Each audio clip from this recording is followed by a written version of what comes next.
Bibles, the book of Revelation. Let us open our Bible, the book of Revelation, chapter 12, verse 1, verse 7 down to 11.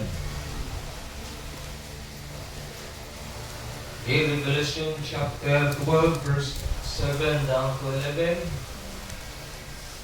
Okay, are you there? Amen. Atong basahon responsibly. We read these verses responsibly. I read in verse number 7, you read in verse number 8, and we all together in verse 11. Verse 7, and there was war in heaven, Michael and his angels fought against the dragon, and the dragon fought and his angels. Verse 8. And prevailed not, and they were of their place from the horn of heaven. In verse number 1, 9, and the great dragon was cast out, the old serpent called the devil, and Satan which deceived the whole world. He was cast out into the earth, and his angels were cast out with him. Verse 10. And the cloud was in heaven.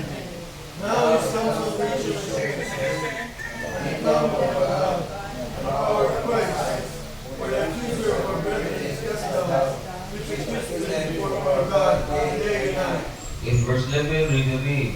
And we overcame him in the blood of the Lamb, and in the word of their testimony, and they loved not their lives unto the death. Mga nilangit nun sa kapag at naskaruntagon, sa ako karong Ginoo na pagpunod ng sipulog na alis na school, Diyos may Lord, for glory, for honor, for magnification, of give us Lord, heavenly wisdom, knowledge, and understanding, to understand your holy word. Sweet Holy Spirit, teach us, lead us, guide us, and help us to understand, Lord. O nag-pray sa po Ginoo sa mga sinakiksuman na namin kapag-inhit kasi Ginoo kasi kaya kadaogan ang among tibok kaming bahon ining kapuntagon Ginoo ang po sa hapon. Bless ang tanan ng participation. Tanan ang among gisalig di alam mo sa ngalan ni Kristo Jesus. Lord, hugasi kami, balaan na kami, pasaylo ang may pinat sa among mga sala, managis ang kanong dugo at iula sa mga Lord sa Cruz Calvario. Ang tanan ang giangko sa lig sa ngalan ni Kristo Jesus. Amen. You may be seated. Now, our topic today, this morning, is the continuation, no? Is the continuation of letter B, which is Satan's man. No? Satan's man, which is under our letter B, as unsaid. Now, ang letter B, ito na siya ay tulog na mga subpoems. Number 1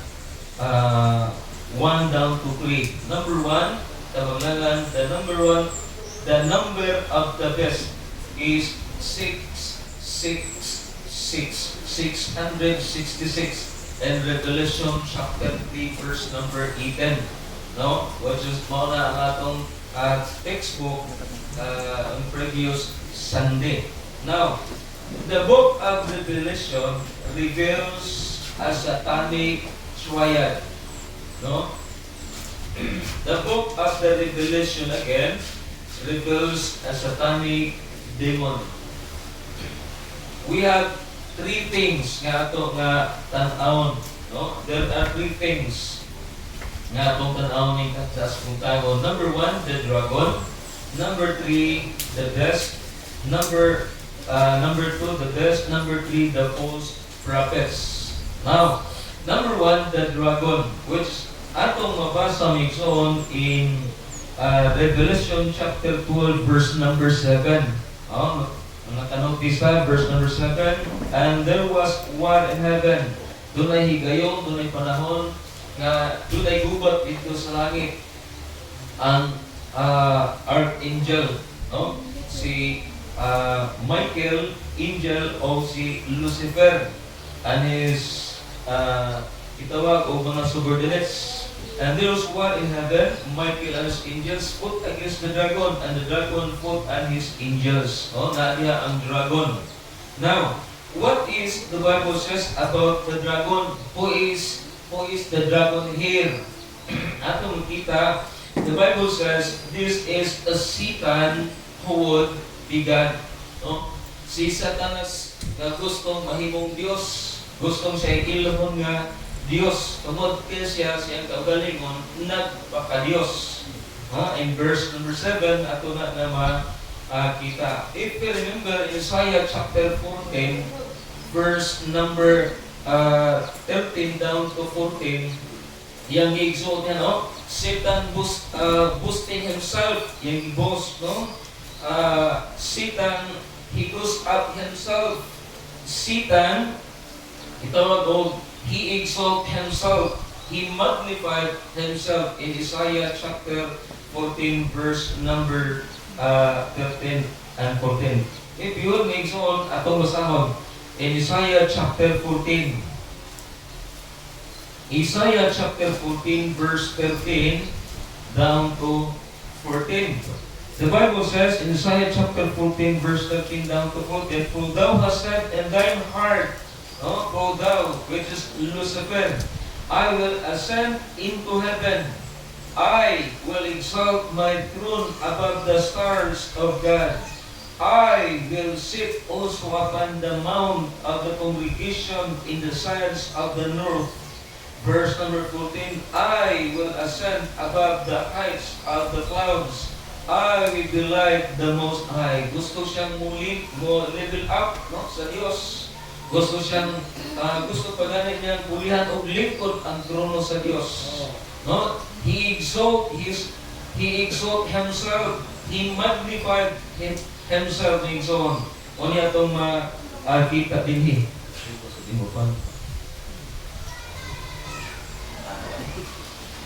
Sige palit. Ha? Muna no? Atong kita in number 1, the dragon, which is the Satan na gustong mahimong Diyos. Mao ni ang kinayat. Gustong mulapaw, gustong siya ng ilhon. Sometimes, we as Christian ngayon, we as believers, sometimes iuna na ang atong attitude. No? Gusto na to, kita center of attraction. No? Na mga gustong siya ng ilhon. No? Mao na ang kinaya usahay na to. But by the grace of God, pinagi siyang pulong, mag-guide ka, no? At dili na siya maayo, itulog na dinig, iwalis ng pastor, i-encourage ka na dili na mo yung kinaiya sa mga Kristohanon. No? Ang mga Kristohanon, which is ang atong isunod nga attitude o character o ang character sa Ginoo. No? Meekness, humbleness, o na ang itulog sa pulong sa Ginoo. Then, alita number 2, not only the dragon, which is ato makita din the book of the Revelation reveals satanic suwayat. Number 1, the dragon. Number 2, the beast. No? Ang gitawag o mapintas nga mananap. No? Atong mabasa in Revelation chapter 13. In Revelation chapter 13, verse 1 down to 4. Let us read this verse, Revelation 13, verse 1 down to 4. The Bible says, And I stood upon the sand of the sea, ingon si John the Beloved, and saw a beast rise up out of the sea, having 7 heads and 10 horns. I believe, through the Bible, ato makita din nga, it's not literal, no? Kinigitawag din having 7 heads, literal, and 10 horns, and upon his horns 10 crowns, and upon his heads the name of blasphemy. Verse number 2.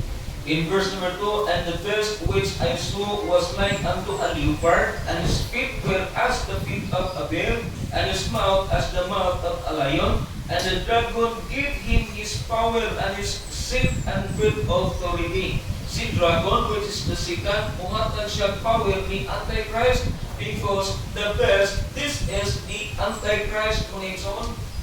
No? Antichrist ni siya, which is, so maabot yung na, dagan mo siya power, no? To overall, no? Sa tibuok ng kalibutan. And then in verse number 3, And I saw one of his heads as it were wounded to death, and his deadly wound was healed. And all the world wondered after the beast. Verse number 4, And they worship the dragon, which give power unto the beast, and they worship the beast, saying, Who is like unto the beast? who is able to make war with him. Ila pa nagi-post kinsa ba makahimos pagpakiguban ani, no, kituos lang nga siya na ang pinakagamhanan, but nalimot siya na pinuhat lang siya sa Dios, no. Walay butang sa langit o ni sa yuta nga dili pinuhat sa Dios, tanan pinuhat sa Dios, even Lucifer. Now the best, this is the Antichrist. And then, as I'm said, ganiya may exalt in verse number 1, it's not literal, ginigikonin sa verse 1. And I stood upon the sun of the sea, and saw a beast rush up out of the sea, having 7 heads and 10 horns. Sabi siya, ining 7 heads, itawag ni, para maklaro, itong basa ang Revelation chapter 17. Tama? Para maklaro yun. Revelation chapter 17 verse 9, which is the definition or money ang kahulugan. Tanawa, 17 verse 9. In verse number 9, the Bible says, and here is the man which had wisdom.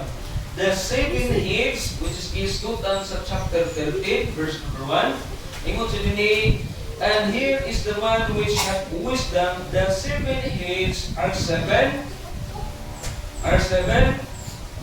mountains on which the woman sitteth, in verse number 12, tanawa, verse number 12.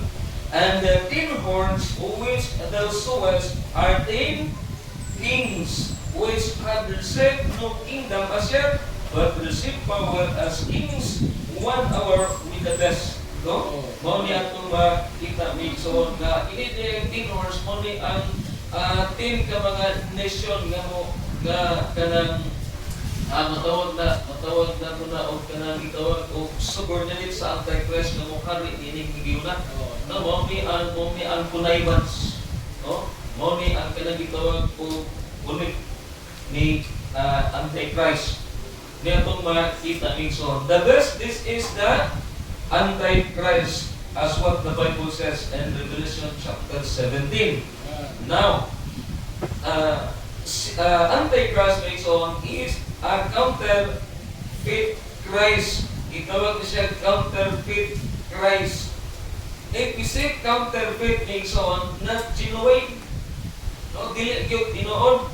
If we say counterfeit, meaning to say deceiver, no, manglilimbong, mangingilad, deceiver, and then pretend or pretended. Si Antichrist, dili siya tinuod ng Kristo. No? O dali gitawag og Antichrist. Tungod kay dili siya ang tinuod nga Kristo, dili siya ang tinuod nga Dios. No? Atong gibasa ganiha sa Revelation chapter 13, no? Ang gitawag og the best mo si Antichrist. And then a counterfeit Christ. Unay iya nga gisulti dinhi sa bulong sa Ginoo. Nagpagkristo ng pagkadiyos apan dili siya mo ang tinuod nga Kristo. Then number 3, the false prophets. No? Mao ni ang ikatulo, the false prophets, which atong mabasa in Revelation chapter 19 verse number 20. Chapter 19 verse number 20, the book of Revelation. The Bible says, Revelation 19:20, and the beast was taken, no? Gidakpan o gikuha, and with him the false prophet, that wrought miracles before him, with which he deceived them that had received the mark of the beast, and them that worship his image. These both were cast alive into a lake of fire, burning with brimstone. No, itambok ka ni, umun ka o ka ng sampol tubig, isalibay, no? Iyabo, isawilik, ilabok, ilabay. Una yung pagkabot sa gitawag o tambok, no? Bukat na siya, no? The word gitawag ni o cast is a heavy word makes on. Yung din this both were cast alive into a lake of fire burning with brimstone. No? Usa ni mga tawa mo ni ang mahitabo sa mahitabo ining tulod. The dragon, which is the Satan, the beast, which is the Antichrist, the false prophets. No? So, mo niya itong makita in verse number 19. In chapter 20, verse number 20. Now, not only the book of the Revelation reveals a satanic triad. Letter B, according to Revelation chapter 13, verse number 17, letter B, according to Revelation 13:17, there are three things associated the Antichrist. No, adunay tulo ka mga buta nga gitawag og mo connect. No? Adunay tulo ka buta nga mo join or isip ka ng mahimong partner or companion of the Antichrist. Nga mailala to nga mao gina si Antichrist or ang kanang gitawag niya og mga subordinates, mga tumod-ani. Una itong makita, the mark of the beast. No, ang marka sa gitawag og mapintas nga mananap. Uwes siya sa itong mabasa in Revelation 13:18. No, katong gitawag og 666. Muna ang marka ni Antichrist. The mark of the beast called an indelible, visible etching. No? Itawag din siya og indelible. Indelible meaning to say not able to be erased or removed. That's why itawag ni of permanente. Once nga ang usa ka tawo mamarkahan siya sa marka ni Antichrist, forever na. No? Forever na. Once ang tao matatakan, mamarkahan siya sa marka ni Antichrist, again forever na. No? Itawag ni at indelible, not able to erase or remove. Niya visible, makita. Ato na mabasa sa pulong sa Ginoo ang marka ni Antichrist. Now, number 2, not only the mark of the beast, number 2, the name of the beast as of authority. Si Antichrist medyo tagaan siya of authority. No? Someday, maabot nga panahon sa ni mga lawa, sa maghari siya, tagaan siya of authority. Siya ang during the Revelation may iksoon, iya na nakuptan ang tibuok kalibutan. Ang government, siya ang mag-govern, siya ang magdumala. No? Government is under of the Antichrist. No? Kanya ang salvation may iksoon, kita is not kanang gitawag o perseverance o lahutay.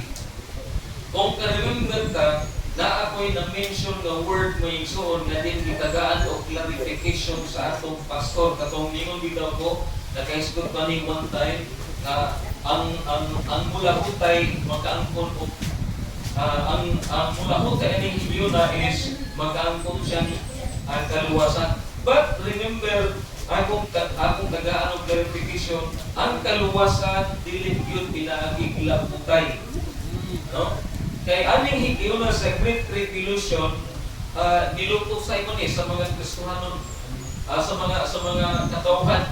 And then ang usa ka tawo barugyon siyang pagtuo ay gusto niya Antichrist iyang isalikwat iyang i-remove si Kristo iyang pagtuo niya ni Kristo. But ang barug siyang pagtuo aning higiuna kung nang hintuog yung ni Kristo na may manluluwas, that's the time nga putan siya og liog. No? Putan siya liog. Once nga ang tao maputan siya liog, libarog siya sa pagtuo, anak siya magkaangkon o kaluwasan. No? Ano man, iyag yung gikuptan, iyag yung gibarugan nga ang kaluwasan pinaagi sa pagtuo. That is why punggutan ang tao, mga tao aning higiuna. Kung dili mo barogin siya sa iyang pagtuo. No? Na naman, ang naay authority aning higiuna, ang tunay gahom aning higiuna, mao si Antichrist. Siya ang itawag hari. Not only that, the mark of the beast tawag ni an indelible, visible, i-change. Number 2, the name of the this, no? The name of the this as of authority. Number 3, the number of his name can be counted. No? So, muna ang ganun sa gitawag o number 1, the number of the beast is 666. And then number 2, according to 1 Samuel chapter 17 verse 4 down to 7, dunay usa ka tawo diha nga minahagit sa mga Israelinon. No? Kinsa ang magpakiguban nako? No? Kinsa ang inyong ihatag nga magpakig-away nako? Which is by the name of Goliath, my son. In 1 Samuel chapter 17 verse 4 down to 7. Si Goliath. Goliath who defied the God of Israel. No, si Goliath yung may hagit sa Diyos sa Israel. Itong basahon doon. Atong basahon in 1 Samuel chapter 17. Let us open our Bible in the book of 1 Samuel chapter 17, verse number 4. Verse number 4, the Bible says, "And there went out a champion out of the camp of the Philistines, named Goliath, and of Gath, whose height was 6 cubits and a span." No? Unong kamanik o usa ka dalaw. Ayang height, so 6 footer. Taas kayo ga, higanti ni siya nga tao in verse number 5. "And he had an helmet of brass upon his head, and he was armed with a coat of mail, and the width of the coat was 5,000 shekels of brass." At wala kay ko ka sabot aning gitawag og shekels, but I'm sure na kining shekels mo ni ang gitawag og money sa Old Testament. No? Mo ni ang code, mo ni ang tawag sa money of the Old Testament. But notice, kanawa, ang coat ni Goliath mga igsoon, unsa siya kadako, unsa siya kahiganti. Tanawa in verse number 5, "And width of the coat was 5,000. Sa social media, ito makita na ni champion sa kanang ito si tawagan ng kasaw. Barbie? Ni champion sa 200 kapit ka kilo, 300. Lipay na kayo sila na champion. Grabe na lang bukata pa rin lang. Pero tanawan ni verse number 5. Ang coat lang ang coat ni gitawag o Goliath. Yun sila ni. "And the width of the coat was 5,000 shekels of brass." In verse number 6, "And he had greaves of brass upon his legs, and a target of brass between his shoulders." In verse number 7, "And the staff of his spear, was like a weaver's beam, and his spurs he hit with 600 shekels of iron, and one bearing a shekel went before him." No? Gitagamin emphasis ang gitawag og number 6, di ba? Kami yung ganda naatas sa number 6 point sa ato na gitawag og lesson. Ang atong lesson is numerology. And that numerology nga itong gitunan, we are here in number 6 point. And number 6, gitagaan gina siya o gibukaton o importansya din sa pulos Ginoo. Tungod di na siya nahi-apil din sa pulong sa Ginoo. So now in verse number 5 atong makita na iya pa lang dinhi atong makita si Goliath nga higanti dako nga tawo nga maoy ni hagit sa Dios sa Israel. Now we cannot define or God. Di kita makahagit sa Dios. No? Di nato mahagit ang Dios. We cannot measure of His strength. Di nato usag masukod ang iyang kusog. No? We cannot measure His power. Di nato masukod ang iyang gahom, ang iyang kusog. Di nato matugkad ang iyang kaalam, ang iyang kahibalo. No, that is why we need always na igsoon prayer. Ikinahanglan kita pagamo araw because of prayer, anak na matakdo sa kanang gitawag o buwel sa Dios. No? Pinaagi sa pagampo. Labi pa nato ng mga Kristiyano, kung wala tayo ampo, walayo na ikita sa kabot ng Ginoo. No? Because in prayer, I believe, my son, in prayer nga, daghang butang, dagkong butang, kahibulungan butang, ang himuon sa Ginoo sa itong kinabuhi. In prayer. No? O na ito makita sa ato nga kinabuhi nga, without God, we can do nothing. Without God. That is why when I'm full of Ginoo nga, trust in the Lord. No? With all their heart, linat unto that own understanding. Hindi kita magsalik sa ato ka nagamuhuan, naantiguhan, o nagon sa kinabuhi. No? Ani Pastor Boy, kabano sa otobra na tanan sa lapida. Biyaan na ito na. Nindot kung naatan ng mabutang na unya, magamit na diya sa pulo sa puluhan to Ginoo. Nagasapot ka sa puluhan to Ginoo. Tanan, nindot ka na siya. No, dili mahimong kawa. Because the Bible says, in the Bible, 1 Corinthians 15:8, therefore, my beloved brethren, be steadfast and immovable, always abounding in the work of the Lord, for as much as you know that your labors are in faith in the Lord. No, naging on sa Bible. Number 1, ito na, the number of the beast is 666. Number 2, ayon sa puwan, according to 1 Samuel chapter 17, 4-7, Goliath who defied the God of Israel. Now, as I said, di nato mahagit ang Diyos. Number 3, the number 6 is associated with the reign of Solomon. No? Again, the number 6, remember, we are here. No? Number 6 sub-poems under of numerology. The number 6 is associated with the reign of Solomon. 2 Chronicles. Let us open our Bible in the book of 2 Chronicles chapter 9. 2 Chronicles chapter 9. Nabi nahisgot gihapon ang number 6. 2 Chronicles chapter 9 and verse number beginning verse number 13. Tama. 2 Chronicles 9:13. Now, the weight of gold that came to Solomon in 1 year was 600 and 6 talents of gold. Tanawa, butakdo siya sa Revelation chapter 13, verse number 18. 666. Tanawa. Now the weight of gold that came to Solomon in 1 year, sa diyan si Solomon ang naghari, was 600 and 3 is 60. Diba? 60 and 6 talents of gold. 666. In the book of Revelation 13:18, 666 is the number of the Antichrist. Verse number 15. Verse number 15. And King Solomon made 200 targets of beating gold. 600 shekels of beating gold went to one target in verse number 18 and 19.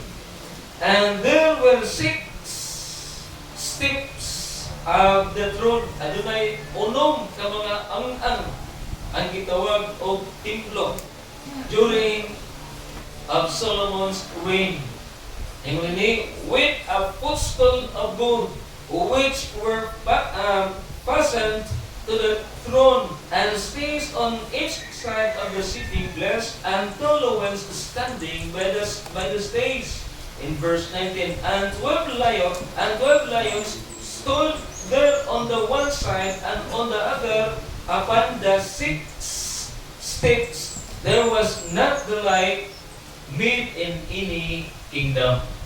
No? Mamaya itong mabasa din sa 2 Chronicles 9 verse 13 and 15, 18 and 19 and so on. No? So, atong makita din sa pulong sa Diyos. Which was short of, the number 6 is associated with the reign of Solomon, which was short of being perfect. No? So, sa ganito, ang number 6 na to, under sa gitawag of numerology. Number 6 is the one number in the Word of God which is directly associated with the man in Revelation 13 verse number 18. No? So, muna itong makita din sa pulong sa Ginoo. Muna nga, importante na itong isoon nga magbasa kita sa pulong sa Diyos. No? Why accept na natin? No? As long as ka nagitawag o believer of Christ ka, Kristohanon ka, dili kita pa biya sa pulong sa Ginoo. No? Basa kita sa pulong sa Ginoo. Dili nindot kay tanan ang gihimo sa Ginoo. No? Pag-quit na binan ko sa wallet ni Brother Jericho, nindot kay tanan. Kunya nasa testimony ni Brother Earl o ni Sister Yumi, pagkanindot sa gihimo sa ilang kinabuhi. Nanuman, i-obey lang din sila sa pulong sa Ginoo. Kunya sa ilang kanang gitawag o kaabot sa kinabuhi when kanang gitawag kung sila nabot sa kinabuhi, ilan na hikling, ilan na gipadaplin sa diha na magisgot na sa pulong sa Dios. Naminaw sila og alagad sa Dios. No? Muna mismo sa itong kinabuhi, gusto tao direksyon, nasa pulong sa Ginoo. Pinatayan kung maglibog ka, o takigong sa ikuhan mo na ito, patambag ka sa pulong, patambag ka sa alagad sa Diyos. No, may kitagaan o authority sa Ginoo sa pagdala sa mga katauhan sa Ginoo. No? Yan ang ginagasimple na itong gusto ng kinabuhi ko. Sa itong personal life, nakita yung personal devotion. Basa, ang po, manami ang guidance, na ang power sa Ginoo. Kanya, hindi sa church, ay alagad sa Ginoo, pwede kang pagkakangutana, pwede kang pagkakangayo o tambag. No? Bisan sa main sa church, ngapon, monthly devotional ko na mo sa mga main. No? Among iusahan pagampo nga nagi mga main madugang sa simbahan sa Ginoo. No? Kaya dili lang kayo sa main, sa mga ladies po, na madugang, not only sa ladies nga department, sa mga young people sad. No? Muna nga, ang mga young people, o kitang tanan, nag-break na i-reveal sa Ginoo, kinsa ibutang sa Ginoo na itawag ko youth director. No? Naibutang ang Ginoo na specific yun yung matiman sa kanang gitawag kong mga young people. No? Ngayon kabutagon dili ka taban unya next Sunday ato ni Panayon by the grace of God. No? Even napatay 9 minutes but di na takutok. No? So ayun, katay na po ang pagtulungan sa pulong sa Ginoo. Salamat Ginoo.